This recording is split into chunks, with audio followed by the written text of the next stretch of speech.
All right, we're starting now.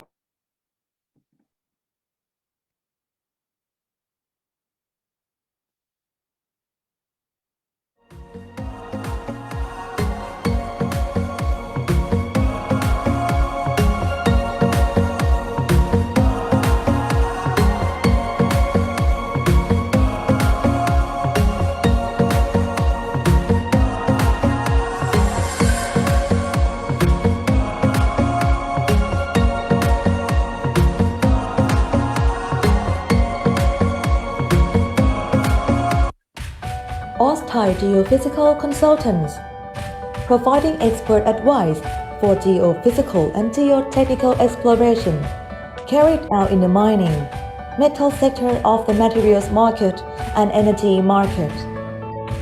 Provide a wide range of geophysical and geotechnical services to environmental groundwater and engineering industries. Long-term experience in base metal exploration, porphyry gold, and copper exploration, geophysical data processing, and modeling services. We have a wealth of international survey experience over the past 2 decades. Over 28 countries in some of the most remote and challenging environments. Our services: geophysical project design, field acquisition, field supervision, processing and modeling, data interpretation, induced polarization surveys,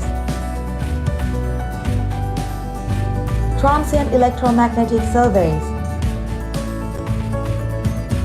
ground magnetic surveys,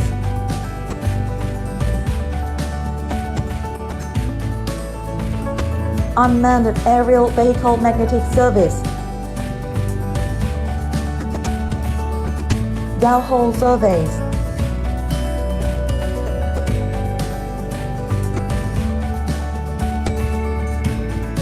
radiometric surveys, resistivity surveys, seismic surveys. Atty Geophysical Consultants.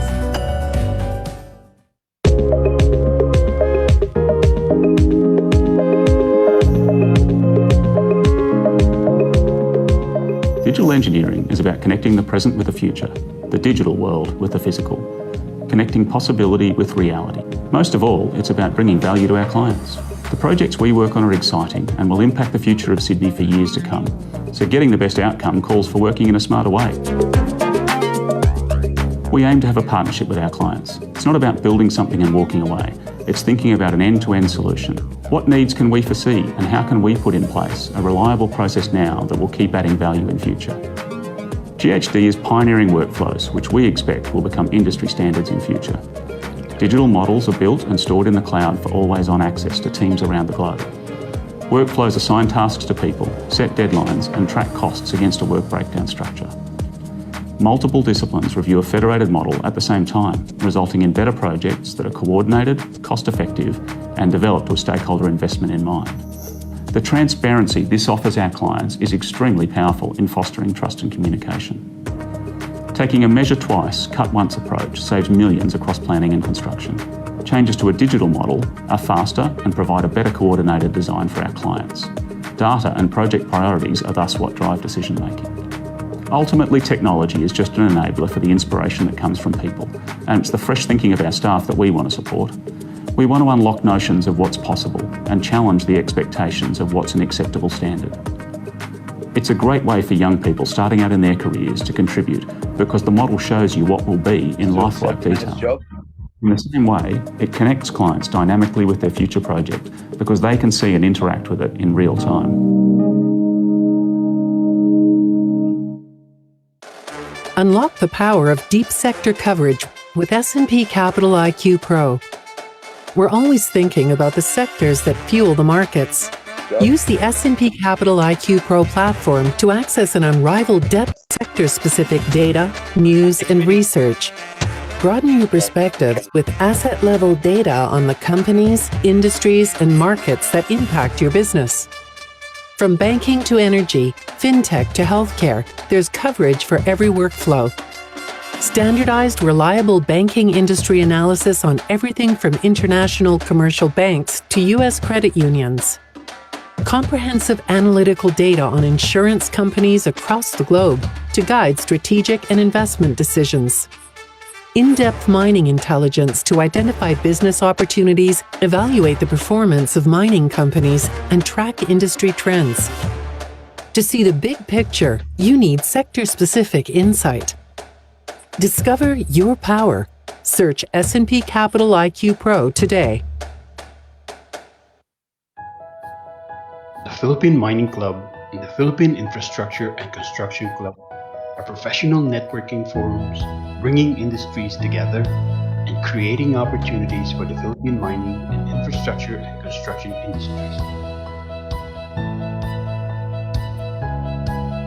Networking is about giving, not taking.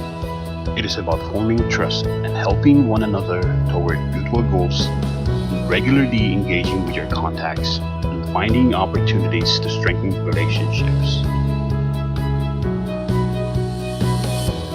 Networking is a great opportunity to exchange best practice knowledge, learn about the business techniques of your peers, and stay abreast of the latest industry developments.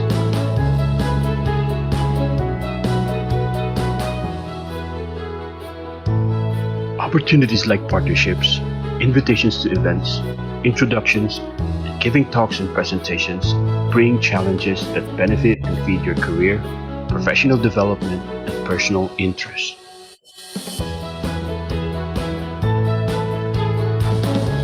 Gaining the advice of experienced peers is an important benefit of networking.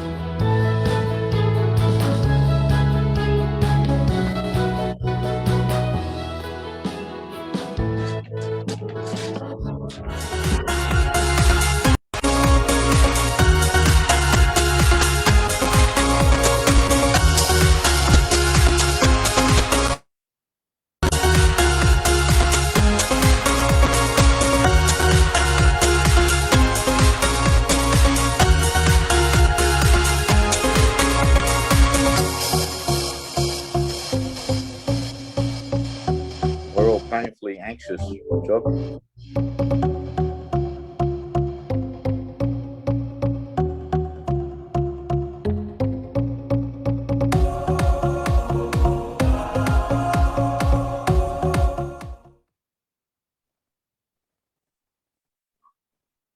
Go ahead, Kev.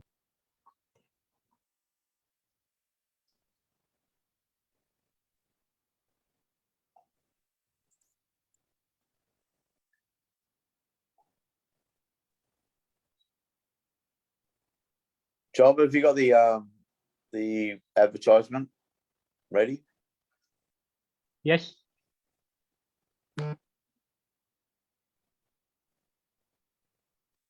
I'll wait for the countdown.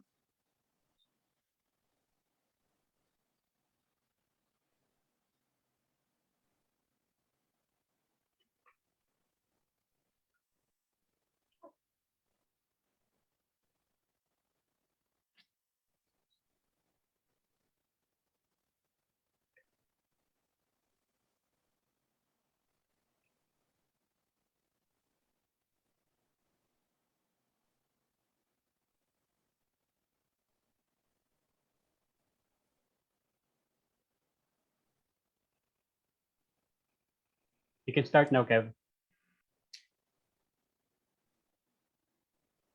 Job, where's the S&P video? It was shown. Yep. I didn't see it. Okay, good afternoon, everybody. Welcome to the 12th in our series of webinars with the Philippine Mining Club. My name is Kevin, and I hope you all have an enjoyable, informative time with us today. Just before we get going, I'd like to mention and thank the people that make the the Philippine Mining Club happen. And they're our marketing partners. For without these companies, their assistance, the webinars would not be possible. Our supporting partners are Major Drilling, Clean Earth Technologies, Hexagon Mining, Job, I can't see any picture, Metso Autotech, Imdex, Cruz Marcelo and Terra Francia, First Metro Securities, Ollie Consulting Group, and Resources Comms.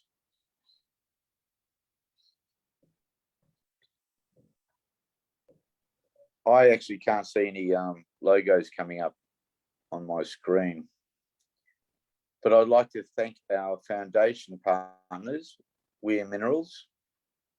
Weir Minerals deliver end-to-end solutions for all mining, transportation, milling, processing, waste management activities. Site Skills Training offers international recruitment and workforce solutions to companies in the mining and processing, oil and gas and construction industries. Our principal partners, Atty Geophysical Consultants, advice and guidance for geophysical exploration programs being carried out in the mining, metals sector, as well as the coal sector. Atty Geophysical Consultants also provide a wide range of services in the environmental, groundwater, and engineering industries. QED, Quest Exploration Drilling, Asia's leading exploration drilling company with modern equipment, with well-trained staff, has alleviated QED to become the benchmark in international standard drilling operations in terrain that is generally typified by logistical constraints, geological complexity, and topographical extremes. GHD. GHD has been a permanent presence in the Philippines since 1998, with over 600 staff in the Philippines, spread across 3 cities in the Philippines. Their main office is in Makati. The 2 branches now are in Cebu and Quezon City. They focus on creating lasting community benefits. GHD leverages off its connected global network of 10,000 employees to provide engineering, environmental management services to key players in the energy and resources sector. Prime BMD offers to their clients services in major infrastructure projects throughout the Philippines and Southeast Asia. Expertise, experience, and resources all applied across the industry sectors of transport, water, ports, resources, and the energy sectors. S&P Global. S&P Global Market Intelligence integrates financial, industry, data, research, and news into tools that help track performance, generate alpha, identify investments, ideas, understand competitive and industry dynamics, performs valuation, and assists with risk. Our industry partners are Oceanic Gold, who you will hear more of in 2022. Also, we're affiliated with the Melbourne Mining Club, which out of lockdown is having their first event this year. You'll hear more about that later on. ANSCHAM, the Australian New Zealand Chamber of Commerce. PMEA, the Philippine Mining and Exploration Association. COMP, the Chamber of Mines of the Philippines.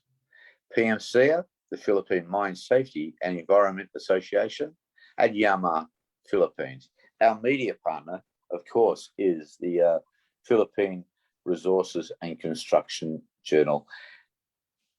May I now hand you over to Mr. Ian Lewis, who will introduce our MC today. And I'd just like to say thank you very much. God bless. And I hope you enjoy today's luncheon. Thank you very much. Thank you, Kevin. And welcome to everybody. Today it's going to be a very good webinar, and I hope you're all going to enjoy it. Ladies and gentlemen, it gives me great pleasure to say a few words today about our MC, Attorney Patricia Bunye. Attorney Bunye is the Senior Partner and the Deputy Managing Partner for Administration of Cruz, Marcelo and Tenefrancia. She heads its Mining and Natural Resources Department and the Energy Practice Group. She is also a partner in the Intellectual Property Department. She is a past president of the Licensing Executive Society International, better known as LESI, from 2016 to 2017, the first Filipino and Southeast Asian to hold this position. She is also founding president of Diwata Women in Resource Development, Inc., a non-government organisation that advocates responsible development of the Philippines' wealth in resources. She is an active member of the Chamber of Mines of the Philippines Legal Committee and is a columnist in Philippine Resources Journal. She's in the 2021, 2020, 2019 and 2018 lists of the Philippines' top 100 lawyers and has been cited by various international law resource publications such as Chambers, Legal 500, Asia Law, among many others. Ladies and gentlemen, I will now hand you over to our MC for today, Attorney Patricia Bunye. Thank you, Ian, for the kind introduction. Good afternoon, ladies and gentlemen. I'm very happy to be back as your MC this afternoon. Before we proceed to our speakers, I would like to highlight the following. We will be issuing certificates of attendance to the attendees. You can request a copy from Ms. Joan Falcotella. Her email address is joan@philippineminingclub.com. For your questions today addressed to our speakers, please type them in the Q&A or chat box beneath the screen. I will read them out after all the presentations during the Q&A session. Now I will introduce our first speaker, Mr. Sandy Gilles. Mr. Gilles is a financial analyst working to educate clients of the stockbroker firm First Metro Securities. He used to teach finance in college for undergraduates and for Master of Business Administration students. Ladies and gentlemen, I now present to you our speaker, Mr. Sandy Gilles.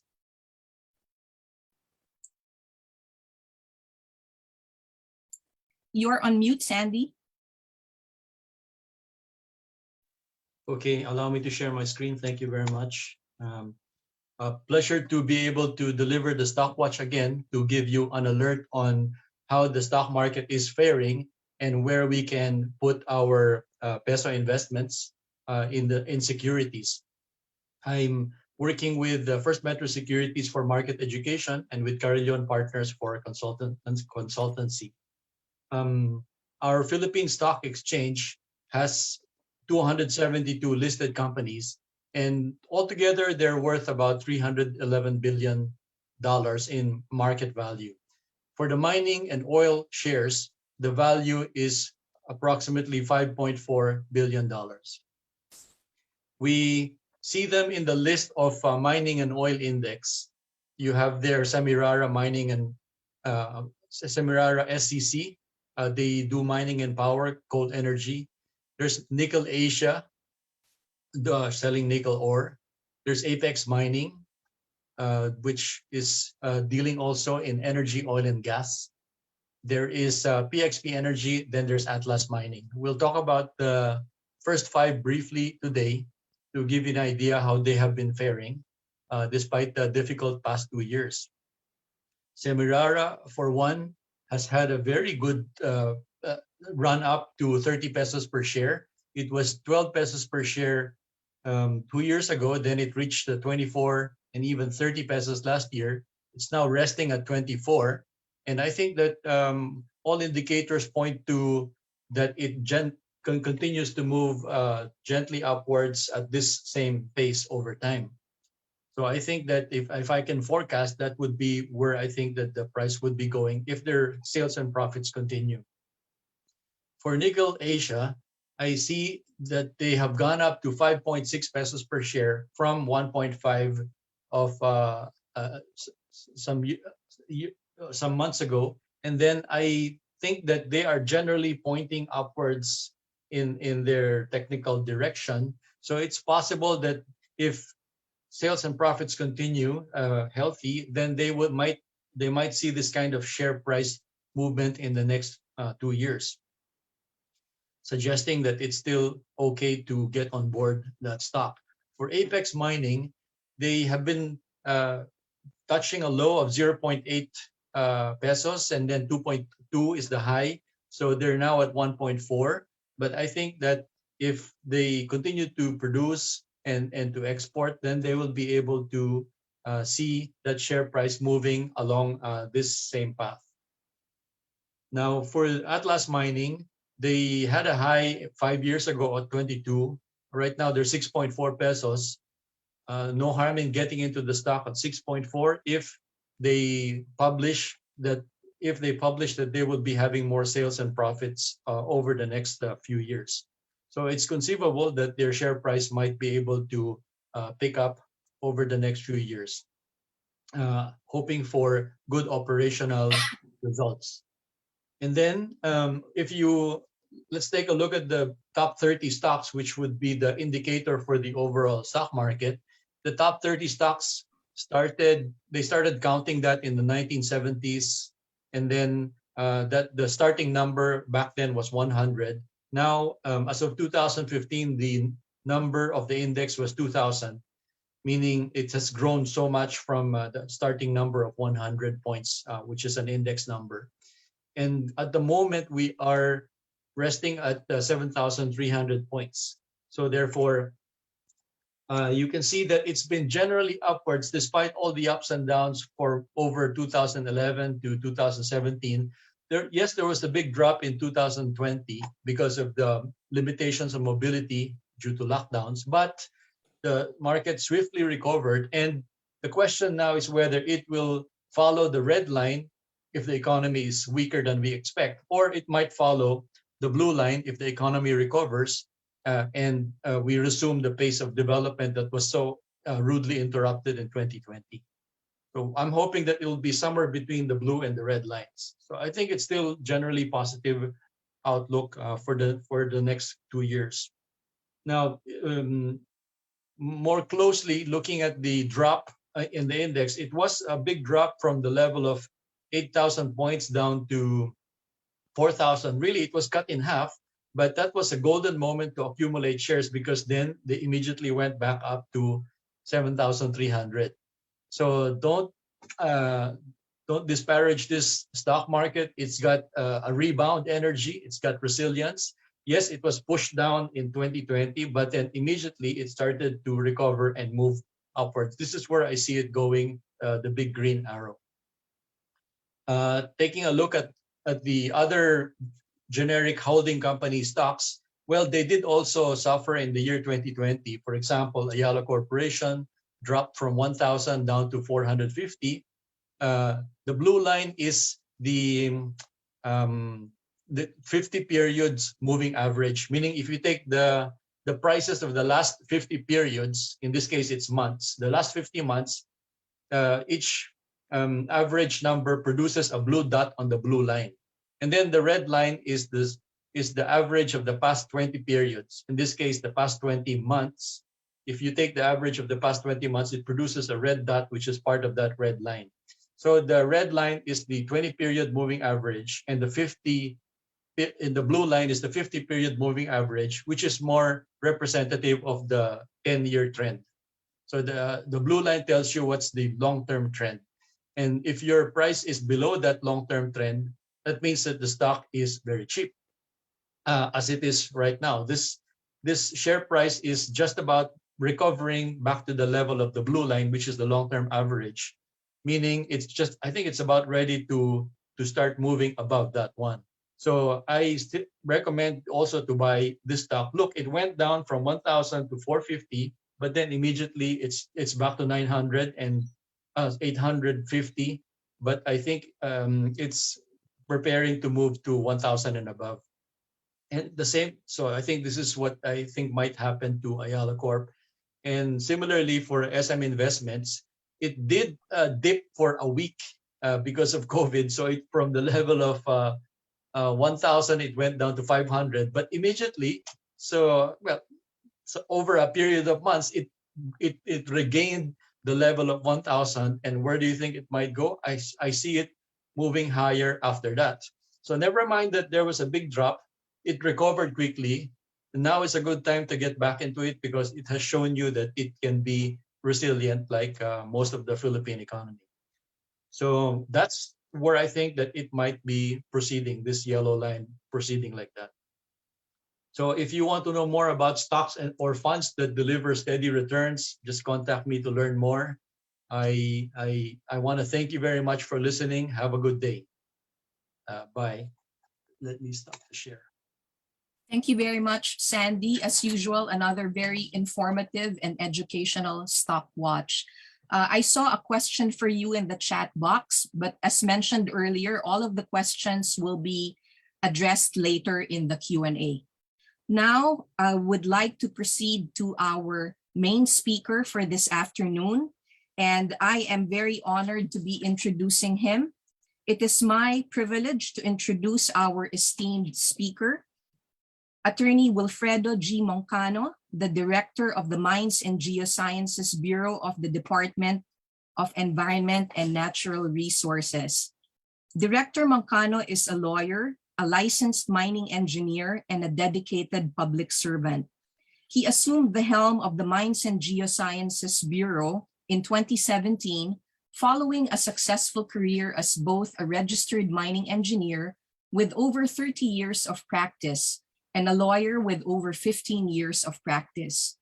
Director Moncano attained his education from the Ateneo de Davao University College of Law in 2006 and the Cebu Institute of Technology University College of Mining Engineering in 1984. He passed the bar examinations in 2007 and his board examination for mining engineers in 1984. A recipient of several prestigious foreign study grants, he successfully completed courses from the Australian Agency for International Development, or AusAid, program in 2013 and 2014, completing courses in regional development and environmental management in mining from the University of Western Australia and University of Queensland. After a career in the private sector, where he honed his expertise in the management of open pit and mechanized underground mine operations, Director Moncano decided to offer himself to the field of public service by joining the MGB in 2000. Since then, he has rapidly risen from the ranks, beginning as an Engineer 2 Section Chief, then promoted as Division Chief and as OIC Regional Director in MGB Regional Office 11. His spotless track record in office speaks for itself. Guided by a commitment to the Filipino people and to the environment, Director Moncano enforced the law to the fullest extent, with landmark cases filed against illegal miners, airing companies, and even a prominent local government official in the prosecutor's office, regular courts, the Office of the Ombudsman, and the Civil Service Commission. Recognizing these accomplishments, President Rodrigo Roa Duterte appointed Attorney Moncano as Director of the MGB on September 28, 2016. His leadership of the Bureau has seen the stringent enforcement of rules to ensure responsible and safe mining, the strict implementation of progressive rehabilitation and limitation on the maximum disturbance, the upholding of the well-being of communities and their environment, the promotion of the public's awareness on responsible mining, and more. Outside of the MGB, Director Moncano has been the long-serving director of the Mindanao Association of Mining Engineers, an organization of professional mining engineers in Davao since 2004, and a member of the Integrated Bar of the Philippines, Davao City Chapter. In a bid to train and mentor the next generation of mining engineers, Director Moncano became a part-time professor of the University of Southeastern Philippines in Davao City in 2012, teaching a broad range of subjects under mining and environmental engineering, economics, and laws. He aims to inspire a new generation of mining engineers who not only recognize their responsibility in caring for the environment, but also in safekeeping the interests of the Filipino people. Ladies and gentlemen, to talk about the mining industry in the pandemic, I'm very honored to welcome Director Wilfredo G. Moncano. Thank you, Attorney Pat. To our distinguished guests, officers of the Philippine Mining Club, members of the different chambers of commerce, academe, the media, from NGB officials who may have joined this event, good afternoon. Thank you for inviting the Mines and Geosciences Bureau to this event. This is a short but a welcome break for me to be joining you in this forum that talks about the promotion and development of the mining sector rather than the spate of problems still haunting the industry.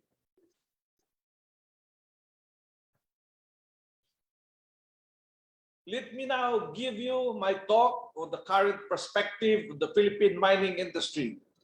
The presentation is entitled Philippine Mineral Industry Status During the Pandemic. Let me start my presentation on the statistics on the existing mining rights. There are currently 653 approved mining permits or contracts in the country issued by the national government, consisting of 36 exploration permits, 6 financial technical assistance agreements, 311 mineral production sharing agreements, 84 mineral processing permits, 191 industrial sand and gravel permits, and 2 special permits, aside from 23 mining patents. This does not include the permits issued by the local governments, such as quarry permits and sand and gravel permits. Taking into consideration only the permits issued by the national government, the total land area for mining covered is only 767,610 hectares, or only almost 3% of the total land area of the Philippines. Of these 653 mining tenements, there are 49 metallic and 16 non-metallic operating mines.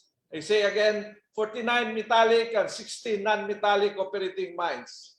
The 49 metallic operating mines include 11 gold mines, 3 copper mines, 4 chromite mines, 3 iron mines, and 28 nickel mines. So far, there are 16 non-metallic large-scale mines, which includes the mines for dolomite, aggregates, marble, clay, among others. Limestone, shale, and silica production supports the cement industry. Also, there are currently about 4,700 local government units issued permits, which include quarry permits, industrial sand and gravel permits that are less than 5 hectares, commercial sand and gravel, and other special permits issued by the local government units. For the small-scale mining sector, there are currently 43 minahang bayan declared all over the country, but there are still 170 pending applications that have to be processed.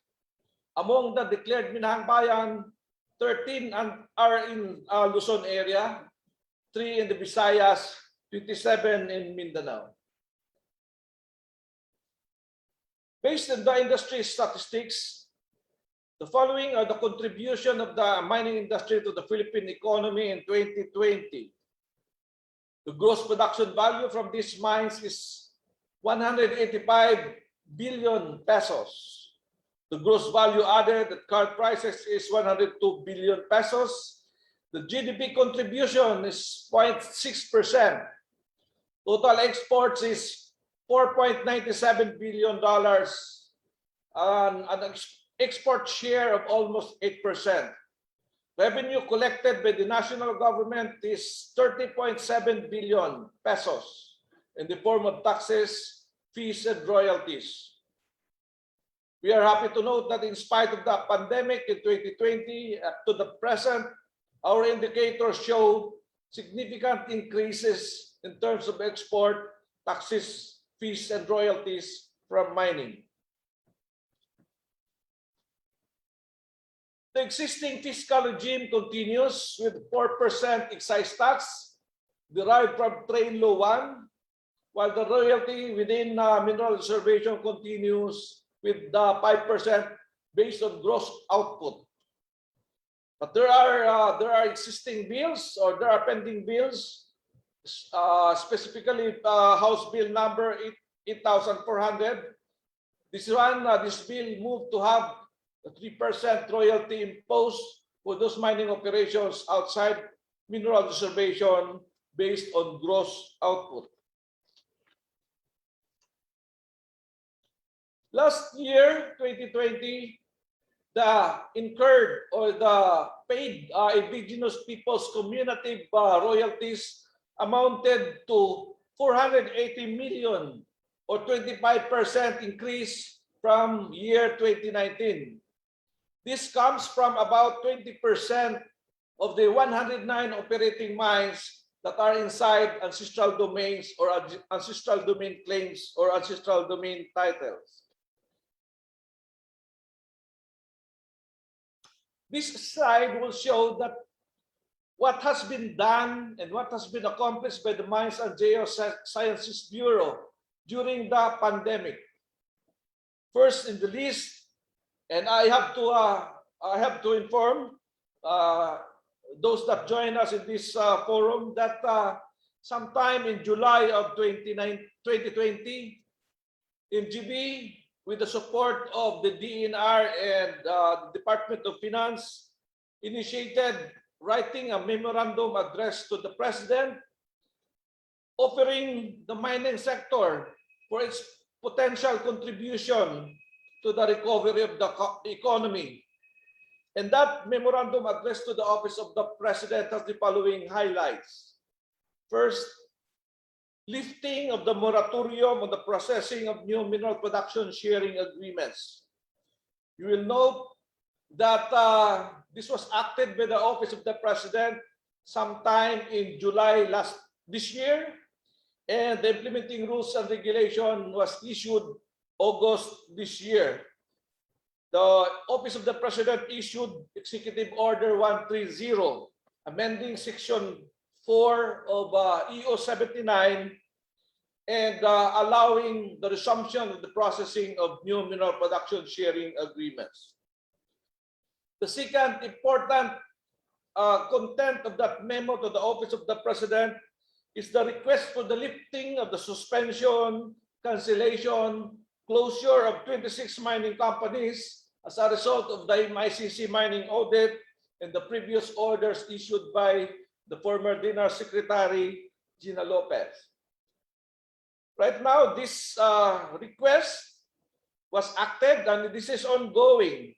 So far, out of the 13 mineral production sharing agreements that filed motion for reconsideration on the DNR, 10 of these mining companies has been issued orders lifting their suspension, while those that filed their appeals in the Office of the President, 12 of them were able to issue to secure stay orders, allowing them to continue to operate.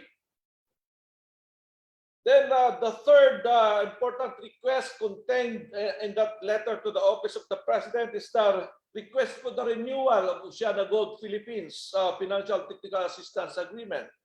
You will note that this was acted also in July this year, and it was issued by the Office of the President. Oceana Gold is now resuming operation. The fourth one is the expediting the formalization, declaration of new Minahang Bayan. This is ongoing from 6 Minahang Bayan in 2016. We now have 43 Minahang Bayan all over the country, and this process of declaring Minahang Bayan a small-scale mining contract is ongoing, but there are still pending 170 mining applications. And the last one on that memo is the lifting of the open pit ban. This one, the draft of the administrative order lifting the open pit ban is pending the signature of the DNR secretary. It's now in the office of the president. It's now in the office of the DNR secretary. For the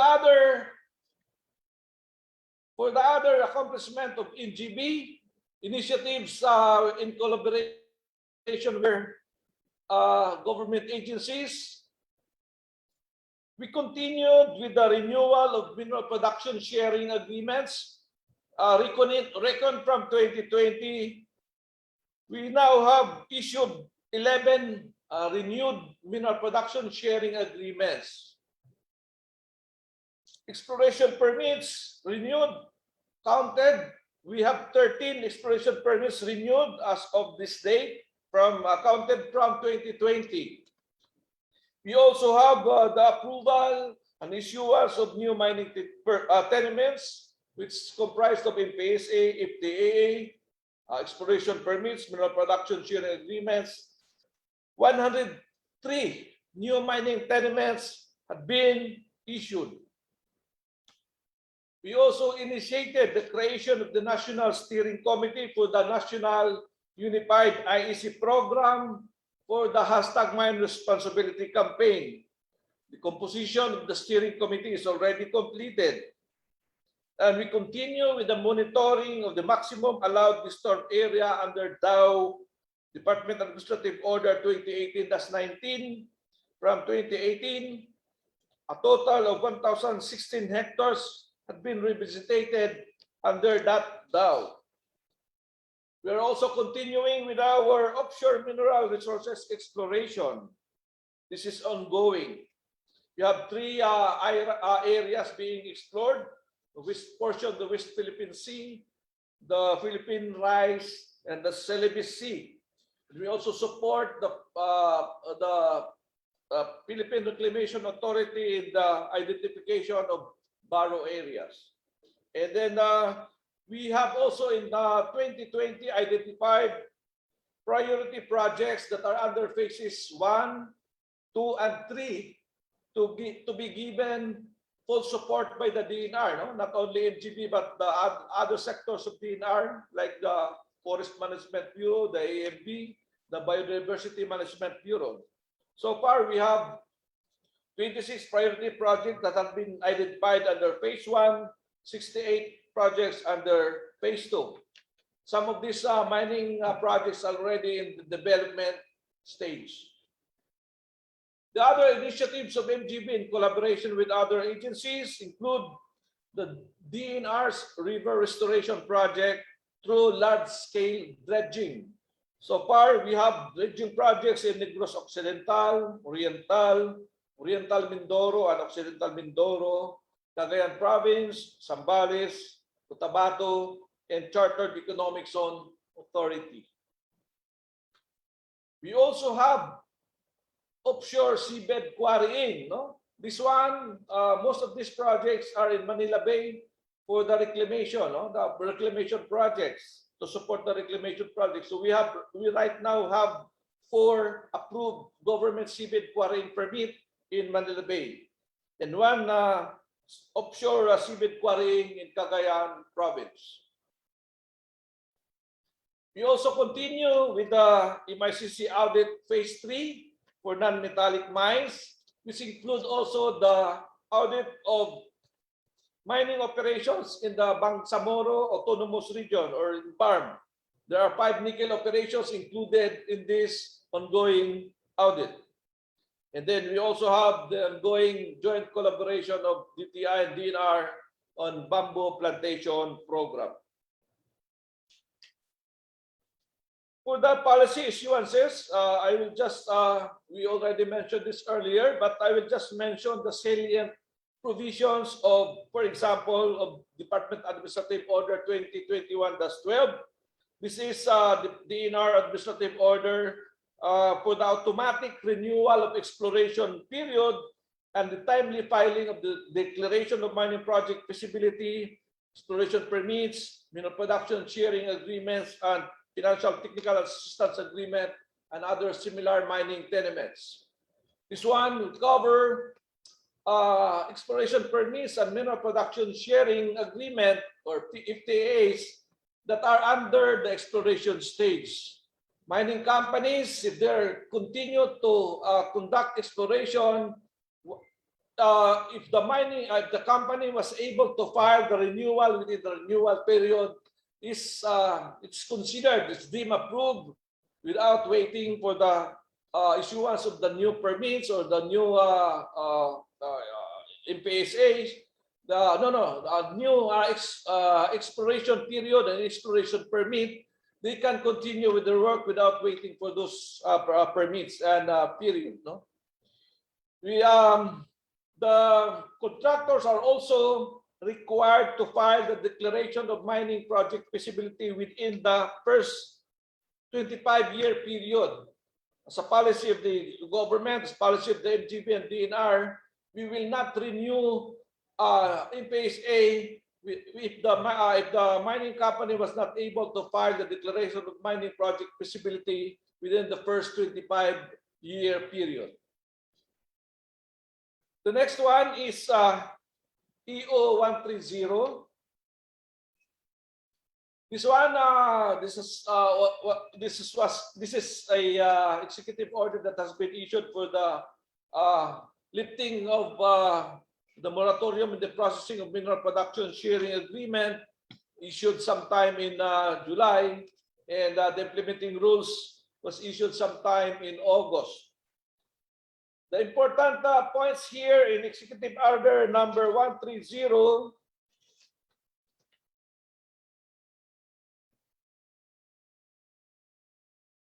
is it imposes strict implementation of mines and safety environmental policies, which includes strict implementation of compliance with the recommended measures of the Mining Industry Coordinating Council. And the other one, the progressive, the granting of new mineral agreements for those that are in the filed application for production sharing agreements and they're waiting for the lifting of the moratorium. So that's section 1 of EO 130 that amended section 4 of the previous EO 79 of 2012. Then the other important point in this executive order 130 is the formulation and the strict implementation of mine safety environmental policies. The next one here is Department Administrative Order 2021-25. This new Department Administrative Order aims to clarify the procedure and requirements for the receiving, processing, and approval of mining applications upon the lifting of the moratorium.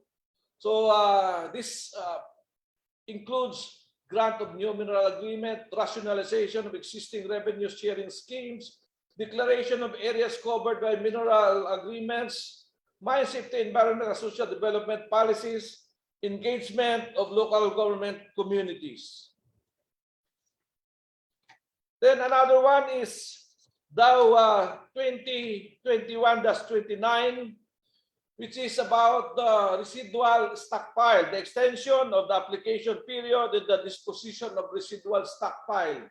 This administrative order talks about stockpiles that were previously extracted during the time when their permits were valid, no? Prior to EO 79. For some reasons, their stockpile was not disposed during the time, perhaps because of low prices, or they were, there were conflicts or claims on the ownership of this stockpile. So this administrative order allows or extended the period, application period, and the disposition. So those that have stockpiles of that were sourced from small-scale mining operations covered previously by valid mining permits, this can now be disposed after inventory by the regional office. For the proposed mining policy reforms, we have one, enhancing biodiversity conservation and protection in mining operations. This is in coordination with the Biodiversity Management Bureau of the DNR. The draft policy aims to mainstream the country's commitment to Convention on Biological Diversity. Biodiversity Management Bureau and the MGB prepared a draft DNR administrative order where the salient provisions include to provide adequate measures for responsible mining towards ensuring biodiversity consideration and protection, including rehabilitation of mined out areas, and to minimize the negative impacts on biodiversity and ensure maintenance of biodiversity towards rehabilitation, restoration of ecosystem goods and services. Next. The other proposed mining policy that is waiting for the signature of the DNR Secretary is this proposed law on harmonizing the mining operations of an operator under mining tenements or the one EMCEE, one operator policy. This came out because of several conflicts that happened among the mining tenement holder and their operators. So the rationale here is to, and one of the rationale here is of course to maintain the standards, especially in the compliance on environmental and tenement compliances. No? If there are a lot of operators in one EMCEE, it's possible that the standards of one, operator may not be the same the standard of the other ones, so that the overall standard of compliances will suffer. And the other reason is because the time and effort of the MGB is wasted because of the conflicts among these mining operators and the tenement holders. No? So that's one that is one of the reasons for this proposed mining policy. Then the most awaited mining policy, we still include this in the proposed mining policy reform, is the lifting of the ban on open pit mining method and guidelines on establishing enhanced design parameters and criteria for the types of surface mining methods to be implemented under a declaration of mining project feasibility. This draft, the draft of the administrative order is pending the signature of the DNR Secretary. This proposed DAO, as far as practicable, there are some alternatives proposed to open pit mining, but this will also include the lifting of the express lifting of the open pit ban. The next one, the last one, is the revitalization of the small-scale mineral resource industry. This one is intended to promote the growth of the small-scale mining sector, because the small-scale mining sector is part of the mining industry. The Constitution has allowed or has provided the beneficial use of small-scale mineral resources for our countrymen.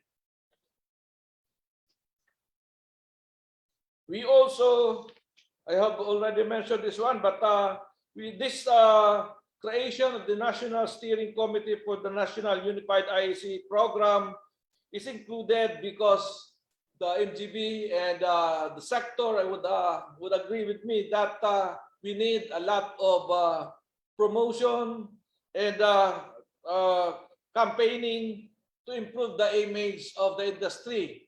And this includes, of course, the creation of that policy-making body, and of course, the engagement of professional group that will work on the mine responsibility campaign. So I think that is the last slide. And thank you for your time. Good afternoon again.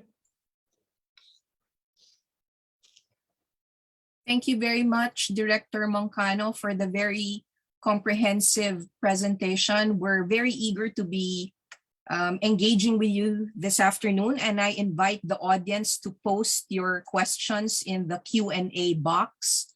And while we're waiting for the questions to come in, I do have a number already, some of which came in when the participants were registering for today's webinar. Director, with respect to the proposed DAO on the lifting of the ban on open pit mining, you mentioned that we are waiting for the signature of the secretary. Aside from awaiting his signature, is there anything more to be done? Because a few days ago, there was an interview on Business World Live, if I recall correctly, and a USEC of the DNR mentioned that there was still a series of consultations to be undertaken. Does this mean that those consultations have been completed already? Well, if you will recall, after the issuance of EO 130, the MGB conducted 2 days consultation for the drafting of the implementing rules and regulations of EO 130. In that consultation, 2 days consultation, it was already included. The lifting of the open pit ban was already included in that consultation, and actually it was very heated, no? Of course, because it was participated by the Alliance Atty, academe, and environmentalists. No? So they already have the previous advanced information about this direction towards the lifting of the open pit ban. So right now, this administrative order has already passed the DNR Policy Technical Working Group and the DNR Review Committee composed of undersecretaries. And we also have discussed this one with the Department of Finance. So I would say that all the required steps in the process of the approval of this draft administrative order has been complied already. Thank you, Director. You mentioned Alianza Tigil-Mina and the other critics, and of course, they're using, among others, the ongoing COP26 as a platform to criticize the lifting of the open pit ban. Of course, they're saying that it's a danger to the environment and so on and so forth. And I mentioned this because one of your last slides was on the unified IEC. Of course, all of us here in this webinar this afternoon are committed to responsible mining. And you very correctly stated that we must step up our efforts to put the correct information and education out there. We don't need to be convinced about the importance of that. But of course, the critics on the other side also are very set in their paradigm. So perhaps we need to discuss what tweaking has to be done in the message, especially when we talk about the need to lift the ban on open pit mining, because of course, we're talking about the economic benefits, and some of the current media releases, the news reporting talks about or ties it to economic recovery. And of course, the critics will pounce on that. They will say, why are you talking about economic recovery only? They might twist the message, in other words, Director. Yes, it's included in the draft administrative order. The environmental provisions, no, it included the environmental provisions, and actually it suggests also some alternatives, because the lifting of the open pit ban refers only to the administrative order issued formally by the dinner secretary. But in this DAO, there are also alternatives that are being offered, and the alternatives, of course, the main criteria, of course, in allowing open pit is that it's the only possible option in recovering these minerals. But if there are other options that it's not considered, not called or not termed as open pit, then it is also possible. No? So, like for example, if the mineral deposit can be mined by underground mining, then the MGB in its evaluation can always recommend that the mining method that should be used should not be open pit, because your mineral reserve can also be mined through underground mining method. So there are alternatives offered, or there are provisions included in the draft administrative order that offer alternatives instead of all pointing to open pit mining. Yes. Of course, the environmental side are also included, as well as the consultation with the communities. Thank you, Director.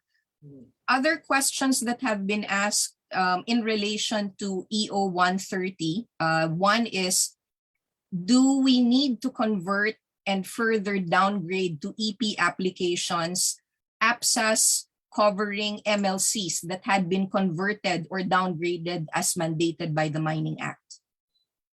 Well, let me just say it in general terms. No, for the MGB, our guideline here says that if the APSA application, although it's been pending for several years, is intended for exploration, no? It's intended for exploration. Once it is processed, then we recommend that this will be converted into exploration permit, because starting in 2005, our mode of entry to secure a mining tenement is through exploration. And since it has not been perfected, APSA and it has not been perfected into an MPSA, then it's also covered by that guideline. So, if, as I said, if it's intended for exploration, even if that application was APSA in the beginning, we require that it be converted to exploration permit. But if the APSA application has already a verified reserve, no, good for the declaration of mining project feasibility, then we can allow that APSA to be processed into MPSA without converting to exploration permit. So that's the difference, no? If the APSA application has already a verified reserve, that's good for the processing into MPSA, because it can declare mining project feasibility already. But if it's intended, the first 2 years is intended for exploration, or the first few years will be intended for exploration, then it has to go through the exploration permit. Thank you, Director. A related question. Can existing holders of APSAs file an application for consolidation to an existing operating MPSA instead of converting it first to an EXPA? Well, I will just, again, I will talk in general term. No? We discourage that one, but there have been precedents. No? There have been precedents wherein an operating mine is consolidated with an application company, no? A company that is still in the application stage. There have been precedents, but we discourage that one here, because that issue of consolidation was already addressed by the MICC, and it was the MICC's decision was to allow the consolidation, because if we cancel or void this consolidation issued before, it may reach the court and would take a lot of time, and suffer, the development of that mineral deposit will suffer. We will discard that one as a general term, but there had been precedents. But we allow consolidation of an operating mine with an approved exploration permits, perhaps, no, but not those that are in the application stage, not those in the application stage, no. So there is a mining company that is operating, and it has another mining project that has an approved exploration permit, and it's close to that mining property, then it's allowed. There are 5 parameters in the consolidation. It should be almost. They should have same mineral commodity. They should be adjacent to each other, close to each other. They should have. They are geologically connected, and then there's a complete submission of documents. And then the other one. There are 5. What's the 5th one? But those are some of the parameters to allow the consolidation. But as I said, if it's consolidation of an operating mine with an application for EP or APSA, then we discourage that one. Thank you, Director. The next question sent to us, with the lifting of the moratorium on acceptance of applications for MPSAs, does this mean that FTAA applications are now also being accepted by the MGB? Yes, yes. Thank you. Next question. Will the MGB now also review the no-go zones, such as strategic agriculture and fisheries development zones? Actually, that's one of the topic of discussion in the MICC, in Mineral Industry Coordinating Council, because it was, in the discussion, it was learned that the strategic agriculture fisheries development zone of the Department of Agriculture has not been located on the ground, meaning there are no technical description, only in the map, in the map, in their maps, but it's not located on the ground. So the agreement, our agreement, DNR's agreement with the Department of Agriculture is that if there is a conflict and on the use of the land, there's an application for mining, and then it was, in the control map, it was found that it's inside a sub-BC area, then the solution is a joint survey of the Bureau of Soil and Water Management in the region with the MGB, and they will join together and go to the site to see for themselves what is the actual condition or actual circumstances on the ground. And if this area that is supposed to be a sub-BC area is not actually suitable for plantation or for agricultural use, then the Bureau of Soil and Water Management of the Department of Agriculture in the region will issue a certification allow or not objecting to the application of the particular mining company. So that's the process if there are conflicts. But right now, because of it has not been included in our in the DA's work and financial plan, and also in the FGB and on the joint joint validation of this sub-BC area. It is borne by the applicant, mining company. So mining company ang magagastos muna ng joint validation because it has been included. It has not been included in the work and financial plan of the MGB and the Department of Agriculture. Thank you, Director. The next question is from our organizer, Kevin Lewis. When will Tampakan, Kingking, Silangan move forward? Well, a lot of communications have been exchanged between the MGP DNR and the Tampakan project. And of course, one of the issue raised here is still the express lifting of the open pit ban. No? Although we have issued a certification, or it's not a certification, but actually a letter to Tampakan or to SMI that they are not covered by that DAO of former Secretary Gina, because they were the declaration of mining project feasibility was approved earlier than that DAO, but the funding institutions, the banks, still are not comfortable with only a letter from the MGB. So they're waiting for that yung DAO na expressly lifting the open pit ban. A related question, sir, is what metals mining companies will start development next year? I'm sorry? What metals mining companies will start development next year? We have 26, as I said in the presentation, we have 26 identified priority projects under phase 1. But this priority project under phase 1, most of them are non-metallic mines, no? For the metallic mines, the Napigi nickel mine has already started trial shipment. I think last month yan. Kailan ba yung trial shipment? Last month, no? They have already started trial shipment.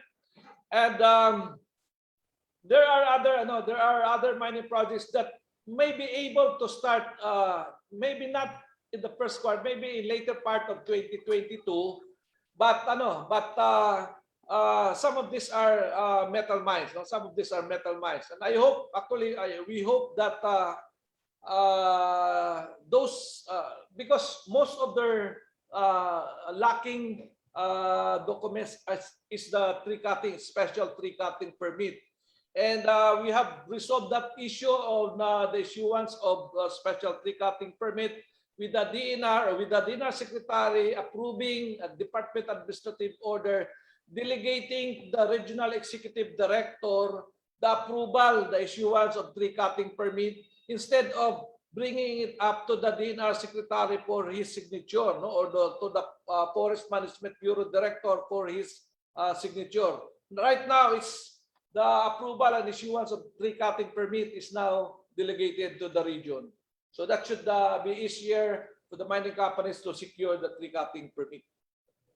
Thank you, Director. Next question. The DOF has raised the revival or rehabilitation of legacy mines as an option to create more revenues for the government for post-COVID economic recovery.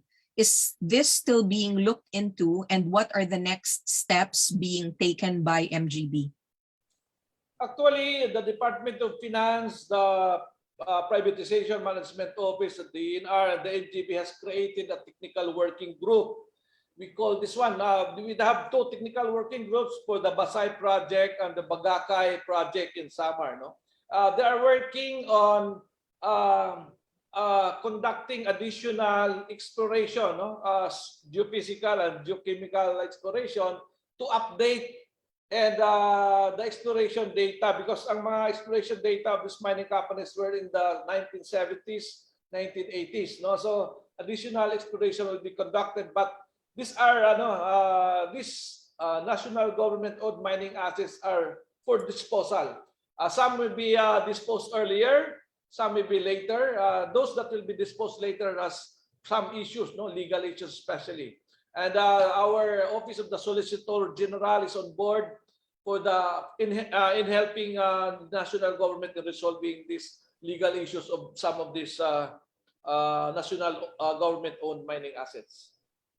Thank you, Director. The next one is, earlier this year, Australian Ambassador Robinson said that several Australian mining companies were showing interest in investing in the Philippines. Has there been any progress with that? Well, there had been meetings before. No, the negotiations of the entry of these Australian investors actually is the MGB is not really privy. No, there were meetings before, but after those meetings, it's a voluntary and private meetings with these mining companies that are going on. No? So right now, we do not have yet any. Well, if they are, of course, if they are applying for an MPSA, no. So this they are still covered with the nationality requirement of 60-40. But as far as we are concerned, we encourage the entry of these investors. Thank you, Director. There are two related questions on tailings. I will ask them together. The first is, we have mine waste tailings of about 110 million tons of processed earth, which needs reprocessing. May we proceed to do environmental remediation despite the opinion that to do so is conflicting with EO 79? That is the first question.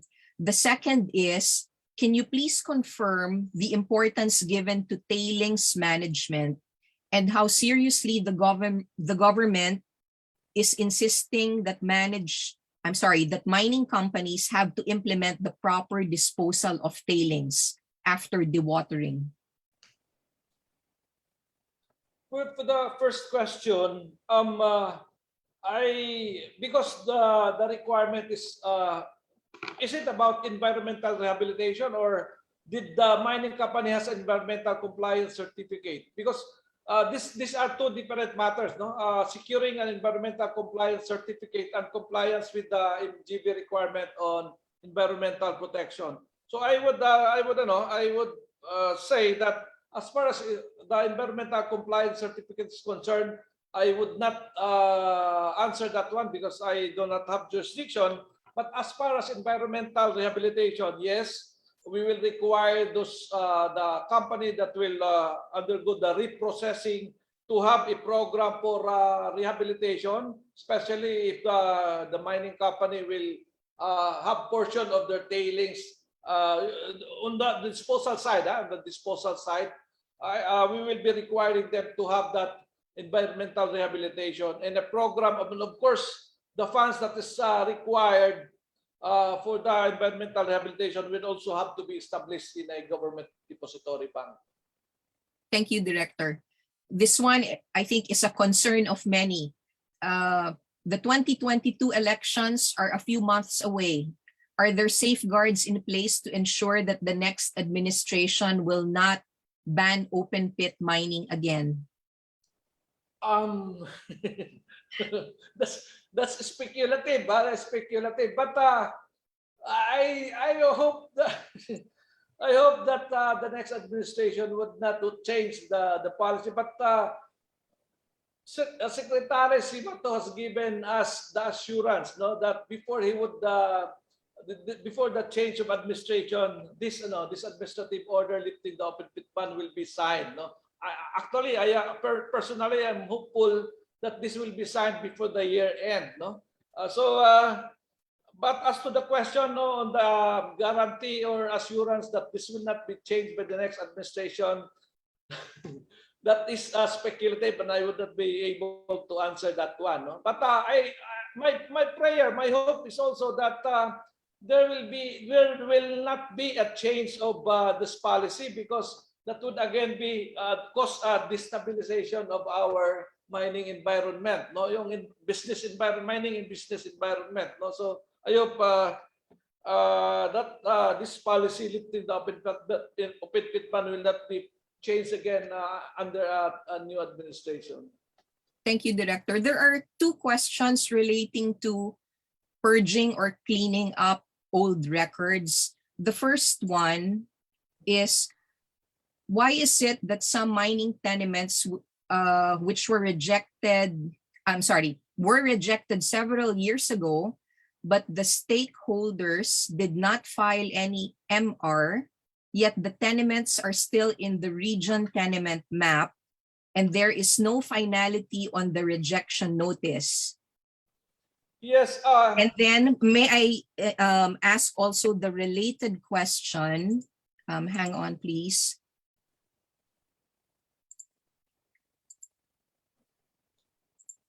The related question is, there are numerous FTAA applications which were filed up to 25 years ago, but most have never been acted upon to this day. Is there any plan to purge some of these, as they are tying up vast tracts of potential mineralized lands that could be explored? Thank you, Director. Yes, on the issue of some tenements that are still on the MGB website, no. Although there had been issued denial orders of denial by the region, but in the website they still remain, no. Actually, we have to admit this is one of our problem, because prior to kailan ba, we issued a circular sometime this year, wherein the process of the process of issuing the final and executory order on the denial has been clarified, no. So one of that is the issuance of a notice. The issuance of a notice that the order has been is already attained finality, and the second one is a notice that the mining area is already open for new mining application. So yun ang hindi malinaw in the previous guidelines. So we have already clarified that one, but that was the circular was only issued sometime this year, no. So maybe some of those those that raised this question have not yet been particular or have not been informed about this guideline. But yes, we admit that that's one of our lapses in the past, no. It's still in our website, although it has been issued a denial order, and it has not filed the motion for reconsideration. Supposedly, after 15 days, it has already attained finality. But what is lacking there is the notice that the order of denial has already attained finality, and the notice that the area is now open for new mining application has to be issued also. So yun ang hindi malinaw before. As to the FTAs, well, I have to check on this one. 25 years ago pa, hindi not acted. So I'll check on this one. I am not very familiar with how many FTAs are there and how many thousand hectares are covered by this and by these applications. I will check on this one. Thank you, Director. The next question is, how can the MGB and DNR assert their regulatory authority in instances where the LGU hosting a duly permitted mining project is opposing or even preventing the operation of the said mine? I'm sorry. I didn't get the last portion of the statement.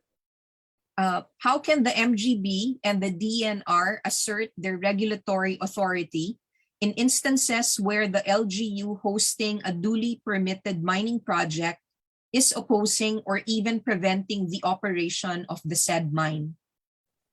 Well, it's really a reality, no? It's a reality. Supposedly, under ideal condition, if a nationally issued permit, no, like an MPSA or a financial technical assistance agreement is issued, supposedly the local government units are, we would say that they should not object to this one because these are permits issued by the national government. But in reality, there are already instances that are similar to this mentioned. No, foremost of that one is Oceana Gold. No, it's been duly permitted before, but it's been objected by the local government unit. Tampakan is also one example. But yes, in reality, we do not also, GB and DNR also do not file cases against the same government unit, no, like the local LGU. We will not be filing cases against it. That would be awkward, no? It would be awkward. But the normal thing that we do is to write. We write, for example, the local government of South Cotabato. We wrote a letter to them explaining our side. To the local government of Cebu, no, Governor Garcia, we wrote a letter to her explaining our side. No? So maybe it can be done that way, But really, it will start with yung during the application process pa lang, no? To get the social acceptability, the endorsement from the LGU is important. So doon magsimula, doon sa ano talaga yung application process pa lang, no?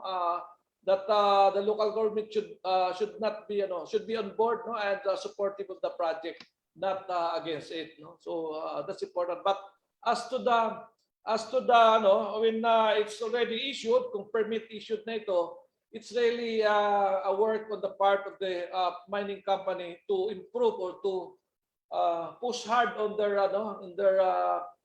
community relations, no, to convince the local government units and the communities around to support the project.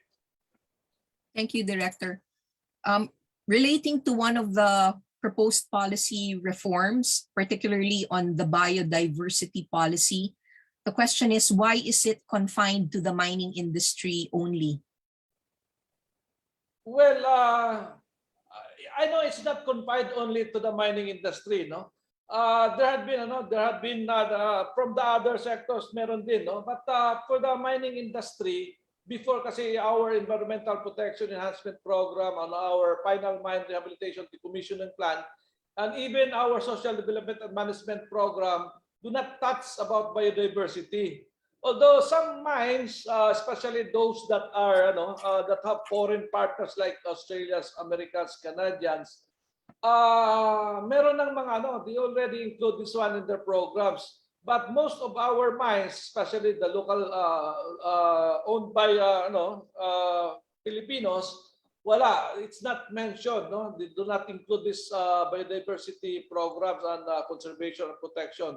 So this time, once this draft administrative order will be signed, those programs, the APEP, the IPMRDP, the SDAP will now include a provision on biodiversity conservation and protection. Thank you, Director. Next question. Considering that offshore mining applications are increasing, does the MGB feel that the existing protocols are sufficient? Does the MGB have a database on what offshore minerals are present? Well, if you will notice also in our presentation, we have programs on offshore resources exploration. Meron kaming program ngayon. But of course, the mining companies also have their share, no? They've been conducting their exploration themselves. So, there may be, it's possible that protocols may be adapted, new protocols will be adapted.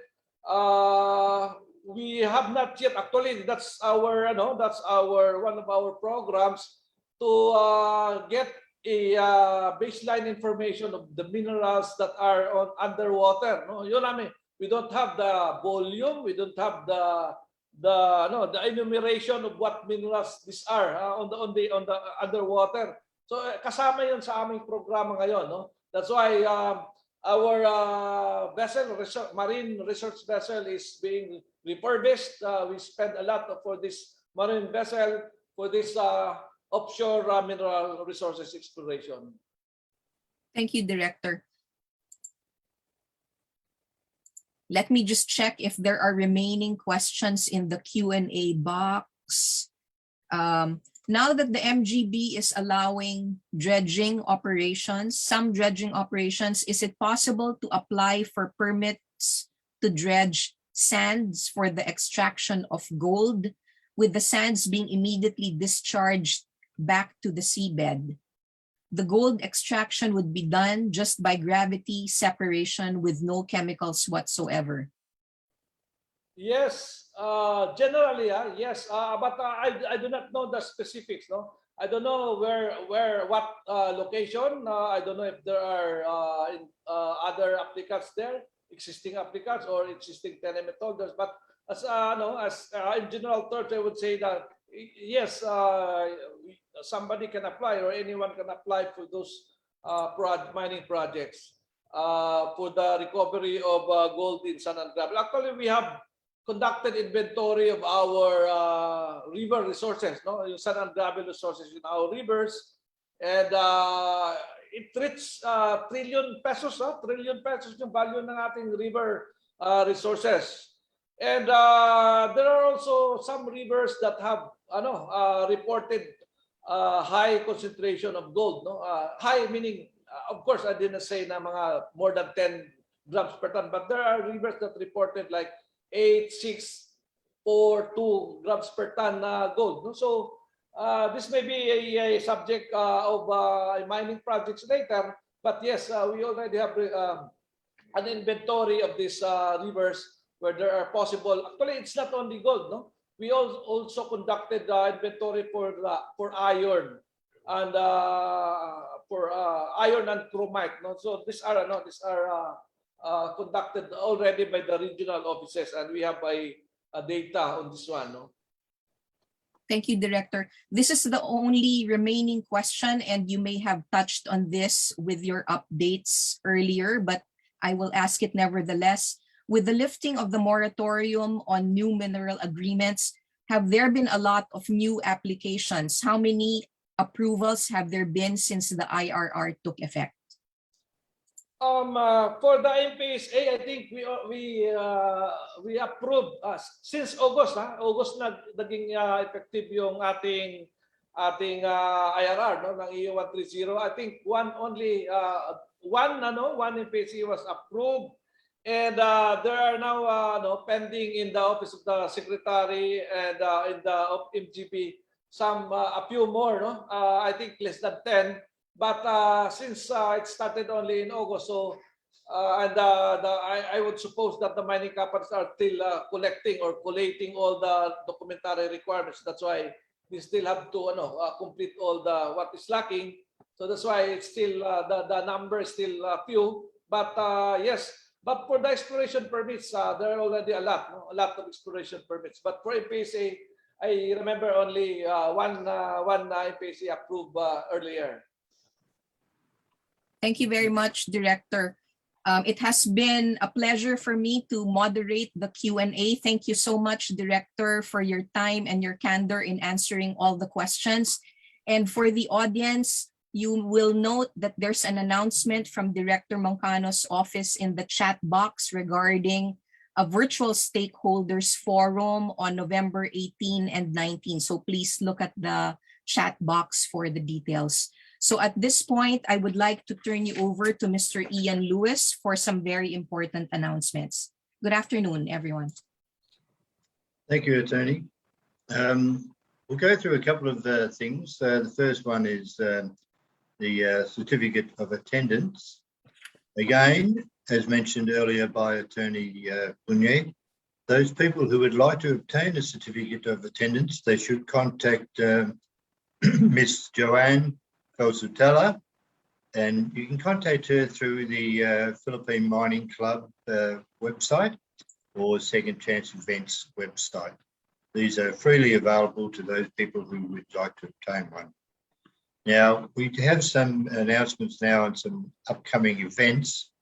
These are industry events, and of course, just now we've had a very, very informative talk by the Director of the Bureau of Geosciences and Mines, and they have their presentation coming up on November 18 and 19, which is Thursday and Friday of next week.